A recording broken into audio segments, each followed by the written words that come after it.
On the morning of August 13th, 2025, a single operation in Burkina Faso stunned the Sahel. Within hours, more than 100 militants were reported killed, caches of weapons and foreign currency seized, and encrypted files uncovered that linked the battlefield to distant financiers. What shocked observers even more was the claim. Not a single Burkinabè soldier lost. For a region long defined by loss, this was a reversal few believed possible. Welcome to Africa Rising Now, where we go beyond the headlines to uncover the meaning behind the moments that shape our continent. The year 2025 had already been marked by turmoil, villages overrun, soldiers ambushed, towns like Djibo and Timbuktu caught in waves of violence. Burkina Faso, Mali, and Niger seemed trapped in a cycle of attacks that eroded confidence in their ability to stand alone. Yet Operation Cave Strike challenged that narrative. It suggested that with planning, coordination, and determination, the balance of power in the Sahel could be redrawn. The question now is not only how the operation was executed, but what its consequences reveal about sovereignty, about hidden networks, and about the future of security in West Africa. In the early months of 2025, the Sahel seemed trapped in a cycle without end. Violence was no longer confined to remote outposts. It was creeping closer to towns, supply routes, and even national capitals.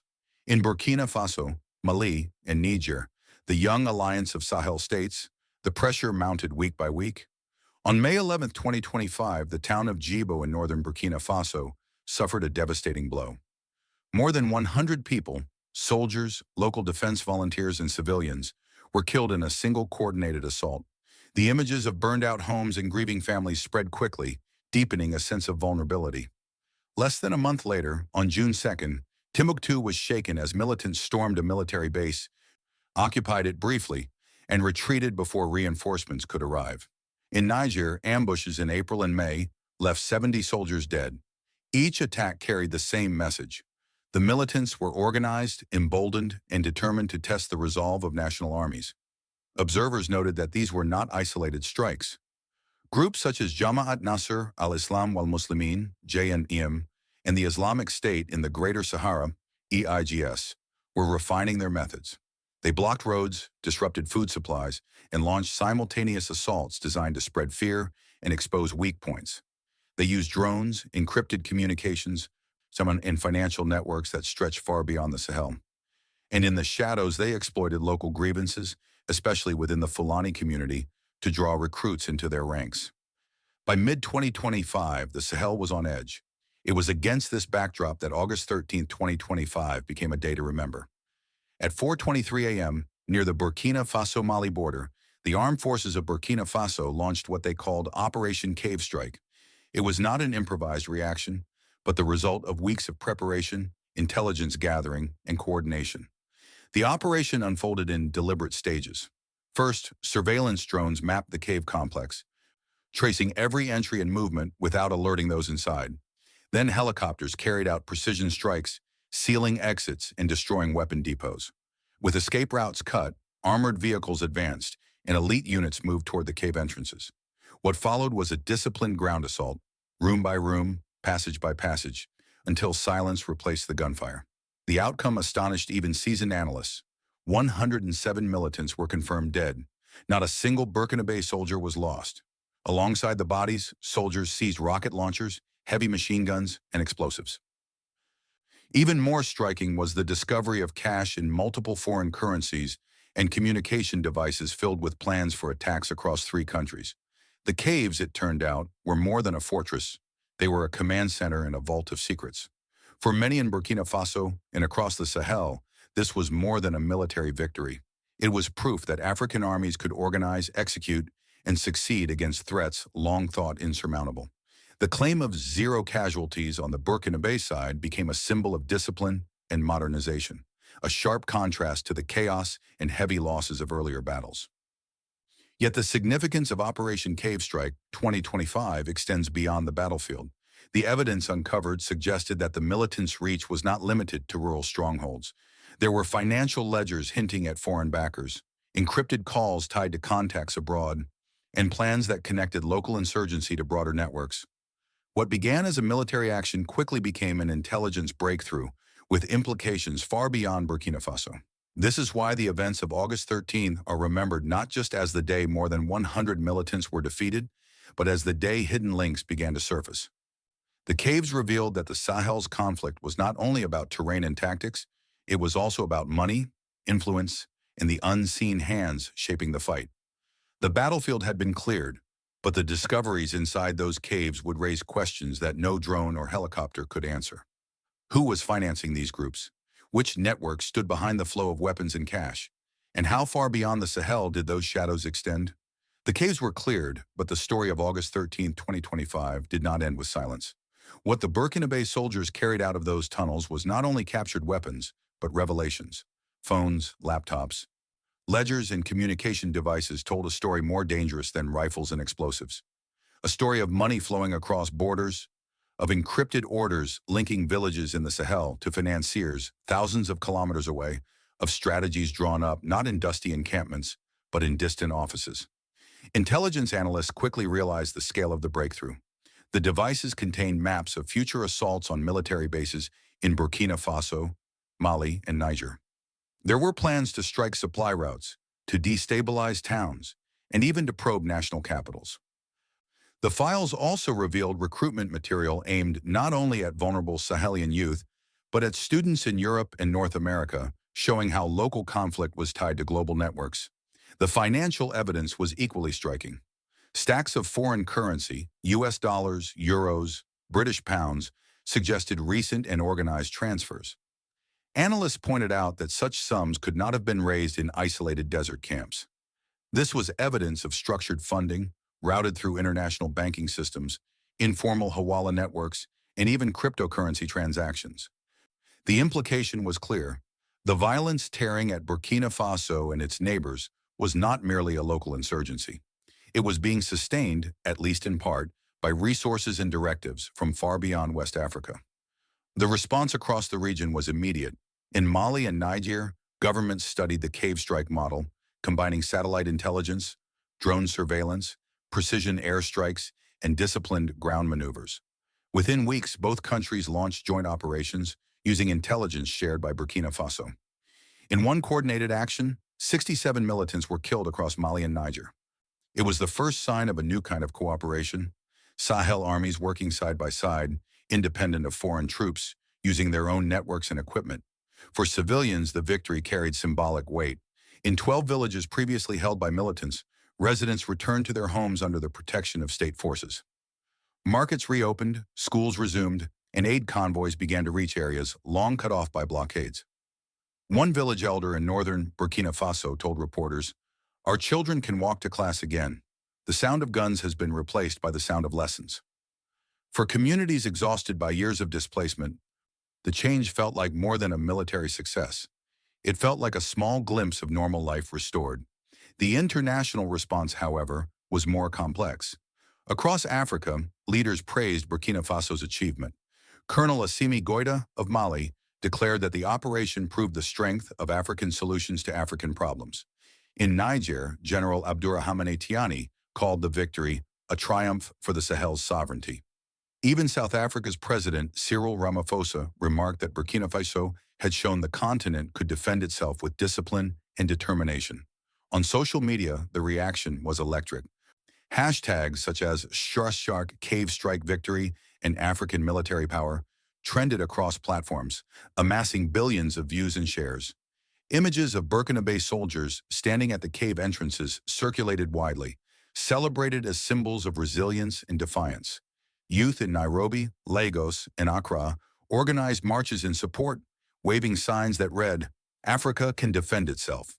But in Western capitals, the tone was cautious. Governments in Europe and the United States acknowledged the tactical success, yet raised questions about transparency, human rights, and long-term strategy. An analyst pointed out that claims of zero casualties on the Burkinabè side were extraordinary and required independent verification. Others warned that if evidence of foreign financing was confirmed, it could spark diplomatic tensions. This divergence in reaction highlighted the shifting landscape of 2025. For African states, Operation Cave Strike represented proof of independence. For Western observers, it was both a challenge to old assumptions and a reminder that the fight against terrorism in the Sahel had global implications. Still, the victory was undeniable. The militants, once confident in their strongholds, began abandoning cave systems across the region. Recruitment slowed as the image of invincible jihadist groups was shattered. Planned attacks were canceled, leaders grew suspicious of infiltration, and morale within militant networks faltered. The crescendo of Operation Cave Strike was not just the elimination of over 100 fighters, it was the psychological shift it caused. For the first time in years, it was the militants, not the civilians, who lived with fear. Yet even as celebrations spread, a question lingered. The caves had revealed more than enemies hiding underground. They had revealed connections reaching far beyond the Sahel. If these links were as strong as the evidence suggested, then the battle for Burkina Faso was part of something larger, something that could not be defeated by bullets alone. And so, as the echoes of victory faded, a new uncertainty emerged. Would the intelligence uncovered in 2025 reshape the entire understanding of terrorism in West Africa? Or would it remain another buried truth? The immediate military victory of August 13, 2025 was striking, but the true measure of Operation Cave Strike lay in its consequences. Victories on the battlefield can reshape perceptions, unsettle enemies, and lift morale. Yet they also expose deeper questions about security, society, and the future of governance in the Sahel. Security shifts. In the weeks following the operation, militant groups altered their behavior. Reports indicated that fighters evacuated other cave systems, fearing similar raids. Planned attacks were canceled, cells disbanded, and internal distrust grew. Commanders suspected infiltration, and recruitment slowed as potential recruits questioned whether the once feared networks could still deliver protection or victory. But military momentum brings its own risks. Our analysts warned that Burkina Faso's forces might become overextended if they attempted to replicate Cave Strike across every suspected hideout. Supply lines, already stretched thin, could falter. Moreover, militants were adaptive. By late 2025, intelligence suggested that groups were shifting tactics, avoiding static bases and adopting more mobile strategies, blending into rural communities and re-emerging when conditions allowed. The People's Ledger. For civilians, the consequences were complex. 12 villages regained state control after Cave Strike. Residents returned to their homes, markets reopened, and aid convoys reached areas once blockaded. For the first time in years, parents watched their children walk to school without the constant fear of ambush. Yet beneath this relief lay lingering tension. Communities such as the Fulani, long accused of sympathizing with militants, remained vulnerable. During past counterinsurgency campaigns, Fulani civilians had sometimes been caught in crossfire or wrongly targeted. Human rights advocates cautioned that without clear protections, victories like Cave Strike could inadvertently fuel resentment if communities felt collectively punished or marginalized. Local elders and religious leaders therefore became essential partners in sustaining peace. Their mediation could rebuild trust between the state and the villages. Without this bridge, security forces risked winning battles but losing legitimacy, governance, and responsibility. A deeper question loomed: could the state hold what the army had taken? Seizing ground is one task, governing it effectively is another. In many parts of Burkina Faso and the wider Sahel, the absence of state services had created space for militants to present themselves as providers of order, even if through fear. To convert military success into lasting stability, authorities needed to ensure that schools reopened, clinics operated, and roads remained safe. Soldiers were required not only to defend, but to protect with dignity, avoiding corruption and abuses that had previously eroded public trust. Experts stressed that legitimacy was as critical as firepower. The economics of peace. Another lesson lay in the finances uncovered in the caves. The seized cash revealed how militants funded their campaigns, purchasing fuel, weapons, and even loyalty. Disrupting these flows was vital, but economic opportunity had to replace militant payrolls. If young men could earn livelihoods in farming, trade, or education, they would be less susceptible to recruitment. Seeds, tools, and fair prices could become as important as rifles in preventing the resurgence of violence. International partners noted that the costs of rebuilding schools and markets were far lower than the costs of endless military campaigns. If investment followed victory, the cycle might finally be broken. The long shadows remained. While Cave Strike weakened militants operationally and psychologically, it also revealed their depth. The evidence suggested that the networks were tied not only to local grievances, but to regional and international financing streams. This meant that defeating them would require more than battlefield success. It would demand financial tracing, diplomatic pressure, and community resilience. The challenge was clear. Could the AES, still young, still defining itself, transform a dramatic military victory into a sustainable strategy? Or would Cave Strike be remembered as a brilliant moment that faded, leaving unresolved the deeper roots of conflict? The debate remains open. Some call for greater transparency, independent monitors to verify operations and protect civilians. Others suggest community-based defense charters that empower villages to organize responsibly. Still others argue that stronger regional institutions are required to share intelligence and resources. What safeguard, in your view, should come first? Independent monitoring, local ombudsmen, or village defense charters anchored in tradition? This is also where the world began to notice.